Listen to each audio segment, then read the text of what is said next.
वक्रतुंड महाकाय सूर्यकोटि संप्रभ निर्विघ्नं कुरु मे देव सर्वकार्येषु सर्वदा। बोलो सूर्य भगवान की जय हो। देखो, जीवन की यात्रा का बोझ कम करें। आप जीवन को कैसे देखते हैं यह आपके दृष्टिकोण पर निर्भर है।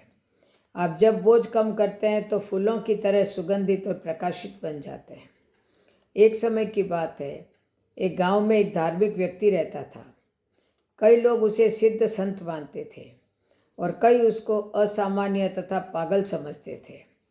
बच्चे उसे खिलौना बाबा कहते थे क्योंकि वह उनको खिलौने और मिठाइयाँ देता था।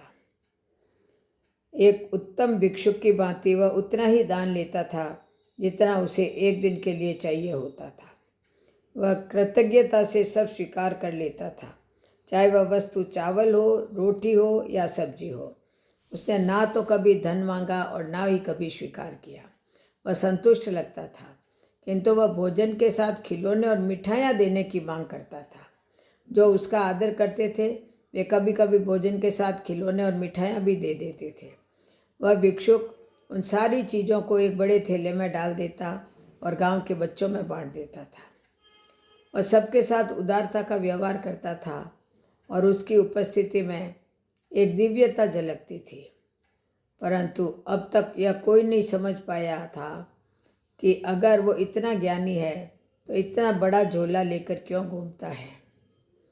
कुछ लोग हैरान थे कि अगर वो इतना ही आत्मज्ञानी है तो वो गंदे कपड़ों में भारी थैला उठाए एक परिश्रमी जैसे खिलौनों को बच्चों में बांटने के लिए क्यों मारा मारा फिरता है, बजाय इसके कि वो कुछ उपदेश दे, अच्छाई को बढ़ावा दे, पवित्र श्लोकों को बोले।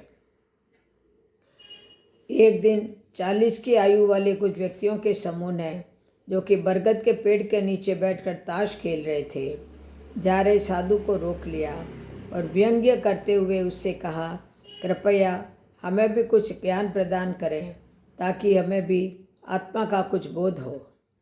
हमें यकीन है कि आपके इस बड़े से झोले में अवश्य ही वेद है। साधु ने अपना थैला जमीन पर गिरा दिया। यही है, उसने कहा, यही आत्मा का बोध है। अब मैंने आपको समस्त वेदों का सार बतला दिया है। उन लोगों ने सोचा कि उनका उस साधु को पागल समझने का शक बिल्कुल सही निकला, परंतु उनमें से एक आदमी कुछ बुद्धिमान था। उसने कहा, इसका क्या मतलब? एक थैले के गिरने से वेदों के सार का क्या अभिप्राय है? तो साधु बोला, यह थैला जिसे मैं उठाए जा रहा हूँ एक बहुत बड़ा भार है। अब मैंने इसे गिरा दिया, अब मैं स्वतंत्र हूँ। सब कुछ यही है। आप भी अपना थैला गिरा दो, व्यर्थ के भार को उठाकर मत जियो।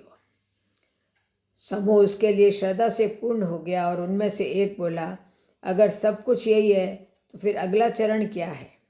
तो साधु ने अपना झोला फिर से उठाया और उसे कंधे पर संभालते बोला, मैं कोई भार नहीं ले जा रहा हूँ।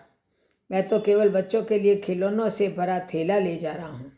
मेरे पास उनकी खुशी तथा आनंद का सामान है। यह आपकी जागरूकता और दृष्टिकोण पर निर्भर करता है कि आप इसको भार मानते हैं अथवा अपना धर्म। यह कहकर वह अपने रास्ते चला गया। भावनाओं की कोई व्याख्या नहीं होती और उनको प्रत्यक्ष रूप देना हो तो और भी कठिन है। अपनी नकारात्मक भावनाओं को खत्म कर दो। अपनी चिंताओं से भरे थैले यानी मन को खाली कर दो। अपने आप को पहचानने और स्वतंत्र स्वरूप में जियो। अभी शुरुआत करो, कोई बहाना नहीं है। मुक्त हो जाओ, निडर होकर जियो, भाव रहित अपनी यात्रा प्रारंभ करो। सदैव प्रसन्न रहिए। जो प्राप्त है पर्याप्त है।